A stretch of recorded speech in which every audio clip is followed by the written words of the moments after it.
hearing from everybody else that Siddieka was going to be my partner. So I've been so grateful for this opportunity and this privilege, seriously. And I just want to do that sort of 2 minutes because the rest is going to be up to you. For me, this was really gratifying that she was prepared to take this huge risk on somebody that she'd not met until that moment I showed up in her office. And this thing that Jean-Louis was talking about, dealing with the duality and the uncertainty, and I teach this. And so this was an opportunity for me to experience this and to live this and to really appreciate that sometimes letting go is the best thing you can do because the other person also has agency.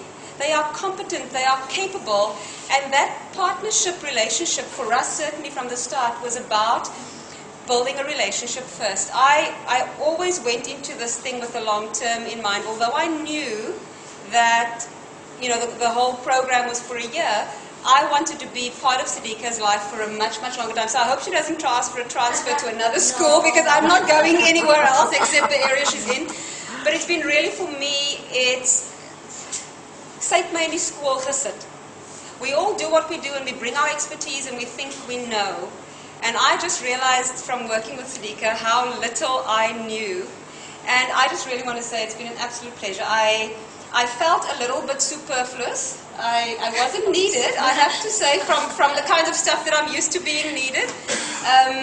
Siddieka runs her school with process and efficiency and caring and all of those things lumped together just in this tiny frame.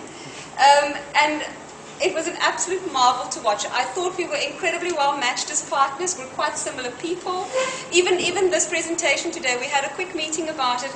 And I know I can show up here and Siddieka's done her bit. And we didn't even have a conversation about that until, we had a quick look to put it onto Ridwan's presentation. But I think that's what a partnership is about. And I think that's what a friendship is about as well. And so I'm not going to go away, and we've had this conversation. And I'm going to remain in Siddieka's life whether she wants me to or not, because this is something that started for us. And I think all that we can get to do is to build on the relationship, because I think if the only thing I take away about the School at the Center of Community process is how this allows you to build relationship. Because if you can't build relationship between you and your partner, and the trust takes a while to build up, and I think we rushed into it. We needed to do the other stuff first. So you'll discover that although this is our first year, I don't feel certainly that we can tick a whole bunch of boxes because we were taking a very, very different focus, and that's why we're going to continue, because we still have some stuff to do that we consider to be part of the formal process of School at the Center of Community.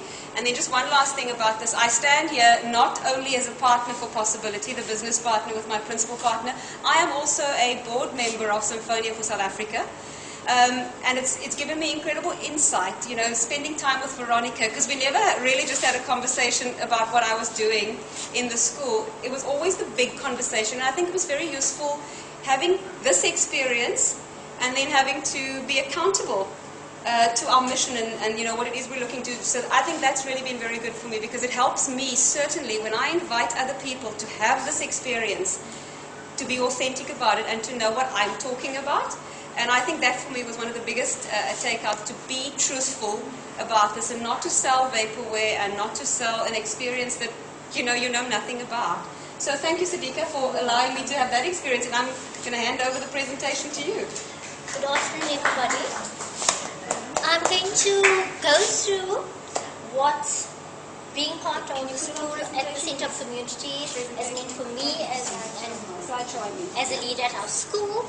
My partner, it was very comforting to know that my partner knew the community, because there was an instant connection. She knew what I had to deal with. She knew the limitations of what I could do with a community like mine, and she supported me, whether it was physically being there or just emailing or touching base telephonically, but that inspired me. Then the conversations we had, our first meeting at the retreat, where we started speaking and I started listening now. Those who don't know me, or that didn't know me then, would know that I always completed people's sentences. I always rushed into giving you the answer before you gave it yourself. And it made me, there was that paradigm shift, and I became the listener. And it held me in good stead at school. because I started listening to the people that I led, and I lead 60 people of all walks of life. 2/5 of my staff come from the community, so I have my community on board. They look out for my interests when there's going to be a march, when there's going to be a protest, when they're happy about something, etc. So I've got my back. They will look out for my car if there's any commotion with the taxis. They will wait for the blue car passes the four-way to know that I'm safely out of the area, or they will call me again. So this is Capricorn for those who unfortunately didn't get a chance to come and visit our school. Next time. And when you look at Capricorn, you think, wow, what a school. But I think there's some slides further down that will show you where I am.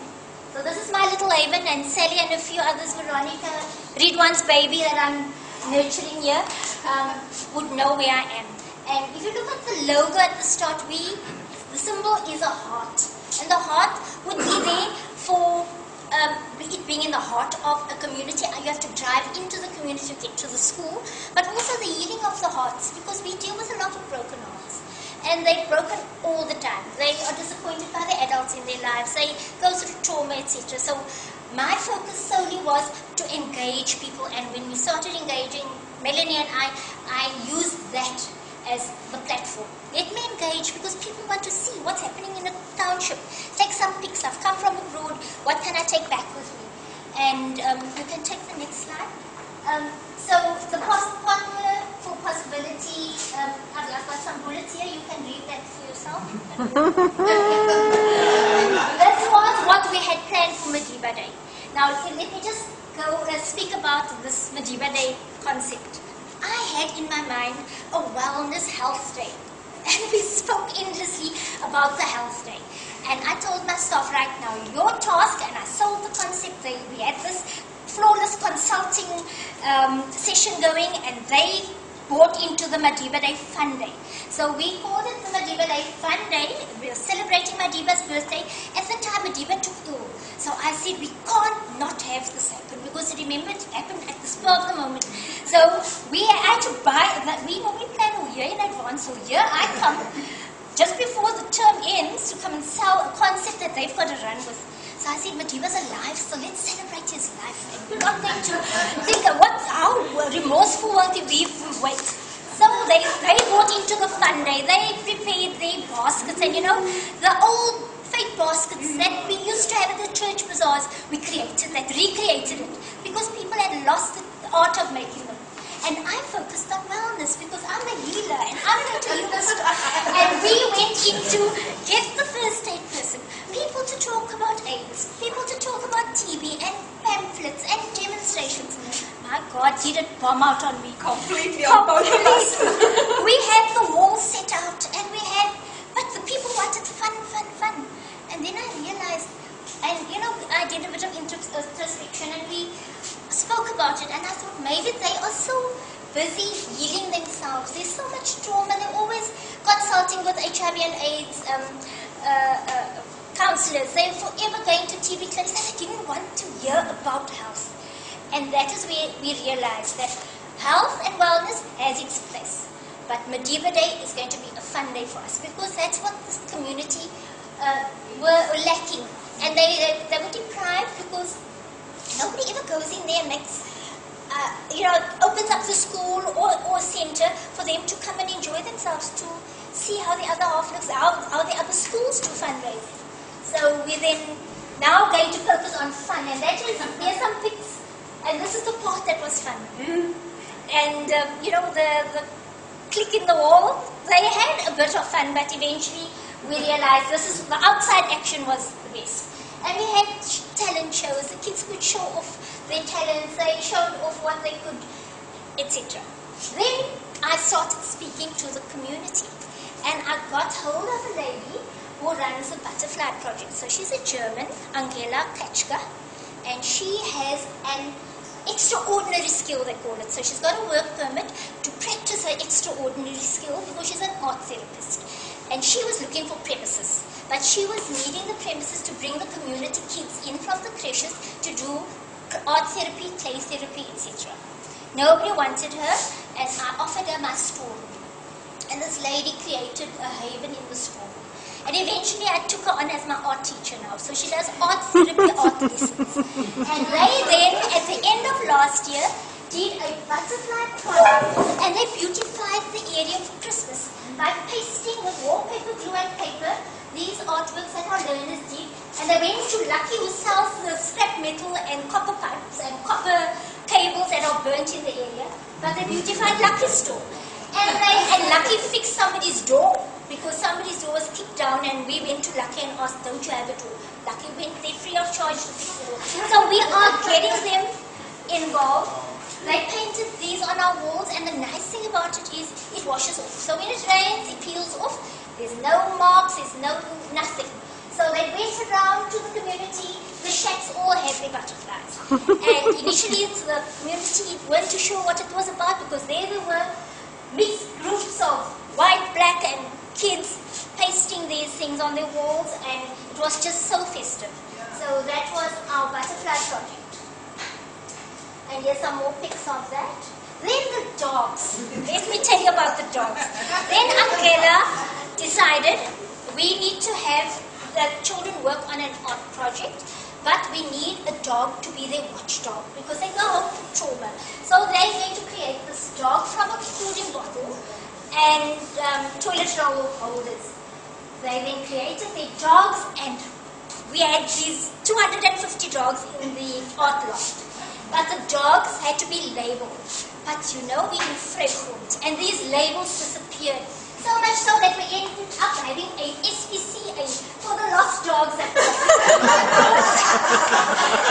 dogs were abandoned before they were collected. And they had their own passports, but the passports found their way onto the wrong dog. And so we had to unteach that you don't take somebody's dog, and just because your dog wasn't special, you don't abandon him. So we have lost about 15 abandoned dogs, but for the rest of it, we pass them on to their owners, and these dogs are now at home looking after their well-being.